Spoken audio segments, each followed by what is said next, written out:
Welcome to NCN news. నా పేరు ప్రశాంతి. బులెటిన్లో ముందుగా హెడ్లైన్స్ చూద్దాం.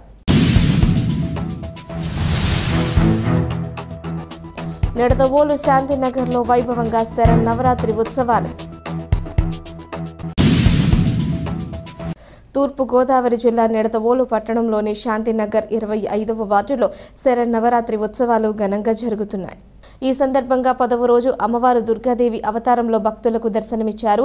ఉత్సవాల్లో భాగంగా పగడాల నాగేశ్వరరావు సత్యసాయి దంపతులు, పగడాల సతీష్ గాయత్రి దంపతులు, తంగెళ్లపల్లి రాము మౌనిక దంపతులు, ముదిండి శ్రీరామరాజు సంతోషిని దంపతులు ప్రత్యేకంగా నిర్వహించిన కుంకుమ పూజలో పాల్గొన్నారు. అనంతరం భక్తులకు తీర్థ ప్రసాదాలు అందజేశారు.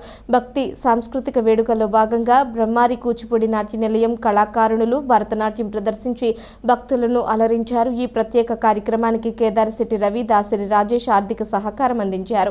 ఈ ఉత్సవాలను శాంతినగర్ దసరా ఉత్సవ కమిటీ సభ్యులు నీలాపు గురునాథరెడ్డి, రాగిరెడ్డి అర్జున్, అడ్డాల ప్రసాద్, ఎర్రంశెట్టి దుర్గారావు, దండా భద్రం, పగడాల సతీష్, మేక సురేంద్ర, కంటంశెట్టి రమణ, దండా బాల, కంటంశెట్టి బాలాజీ, జగత సత్యబాబు, జగత నారాయణ, కొండేటి శ్రీను తదితరులు పర్యవేక్షించారు. ఈ సందర్భంగా విగ్రహదాత మజ్జి మురళీకృష్ణ, దేవిక దంపతులు, మానే గాంధీ బ్రదర్స్ సహా పలువురు భక్తులు పాల్గొన్నారు.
Tadi kita kata